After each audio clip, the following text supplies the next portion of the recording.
Take one. Good morning, everyone. For my final project, I chose to visit the turf fields in the Boston area. The first field I chose to go to was Carter Field on the Northeastern campus, while the other field I chose to go to was Madison Park, which is only a couple blocks deeper into Roxbury.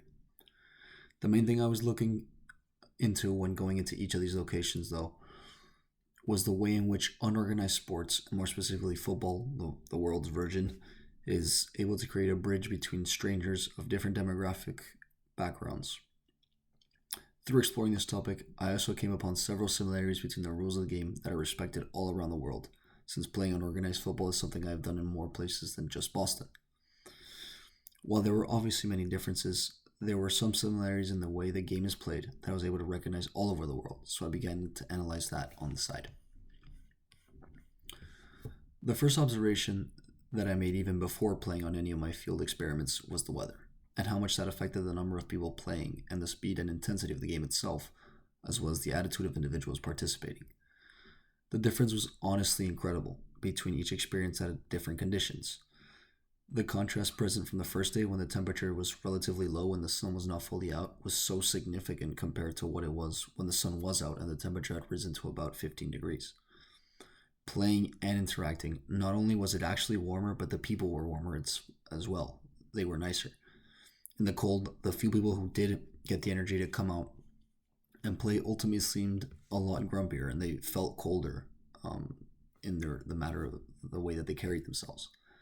That being said, I believe that there's definitely a point here to make regarding the different personalities of cities. Different personalities cities can have and how much it actually depends on the weather. Not only that, but how much the weather affects the people. In Boston, it felt like the colder it was, the more people remained indoors, and rightfully so, considering how cold it actually does get in the city. But the interesting point here is that when finally those conditions clear up even a little bit, everyone comes out bright and smiling to enjoy the day. It's a phenomenon that I had never seen so strongly in other cities that have more constant weather. Growing up in Miami, where the weather is constantly good and it rarely drops below 20 Celsius, so many nice days make them go seriously underappreciated. There's also an important point regarding the weather and how it actually makes people behave when the weather is in extremes. One would think that the extreme weather drives people away from each other, as it makes people in general more miserable. I found that it was quite the opposite, especially when everyone had a common goal of playing football together. Not even a frozen field was enough to stop people from joining together and playing, and I believe that there's a lot of value in that. It's the same way shelters and charities actually increase their work when during more extreme weathers. There are moments when it's needed the most, so for a majority of people, it's more likely they will come together, and it's something invaluable that's present in cities and in these spaces. Even more so when there are no other options when it comes to green spaces for physical activity, which are even more necessary after it had been snowing for 2 days straight, and the other field was covered up by a bubble that was inaccessible to everyone else. The next significant observation that I was able to recognize through my field observations was the way in which so many people who had so many different backgrounds were able to join together and play the same sport. What was even more surprising was the way everyone played on the same rules. Going into my observations, I thought I was going to see and feel a significant difference between the games on both fields. But apart from the quality of play and overall just like the demographics, which varied from both fields depending on the day, both games were actually the same in structure. They all played with a standard 10 minutes or 2-goal rule with the winner staying on the field. Even if the winner had stayed for 5 games straight until they were beaten, they remained on that field. It goes deeper than the competition for space too, though, because even in cases where there was a little extra room to start an extra game, 3 teams would still form and the same rules would always be respected. Again, to speak to this unity, I recognize the way in which even groups of friends and groups of people from the same race or nationality all respected the quality of play over anything else. Especially in some of the more competitive games, and in my earlier visits where I had not been acquainted with the regulars who always went, there was a reluctance to pass me the ball because they didn't know me. And one main avenue to get them to pass me the ball more was playing the ball a lot and showing my quality on the field, which was appreciated, and passing it as much as possible. They realized that when I collaborated with them and I played with them, they would play with me. So it ended up, that's how I started seeing more of the ball and started playing more. And I got a more enriched experience because of it. I think it's important to note, though, that speaking the same language as some of the other players, helped me a lot. When I spoke Spanish, it almost made them trust me more on the ball. Even more so when I spoke Spanish to the other Spanish speakers. This reinforces again the idea that language can go a very long way in bridging divides, even more so when the language is not the main one being spoken, so in this case, English.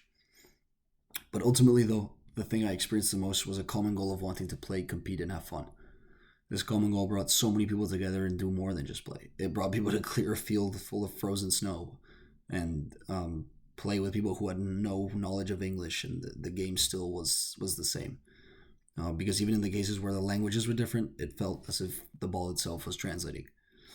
I truly felt like it truly felt like its own language, which ignored everything else happening outside the exact field and that exact moment. And that's an experience that's, I think, completely invaluable, especially in spaces that are physically more torn down, as Madison Field was, being that it was located deeper into the inner city. Finally, I want to bring it in the observations I was able to draw from being at the field into a larger conversation of social spaces, which we have been having throughout this entire semester. I think the biggest observation I have about these spaces is how much the positivity they actually create, and not just for football. And still, even after I've witnessed so much positivity coming from this field in such an urban location, as both these fields are, they're still not being prioritized or even utilized to bridge the deep divide that exists between each neighborhood in Boston.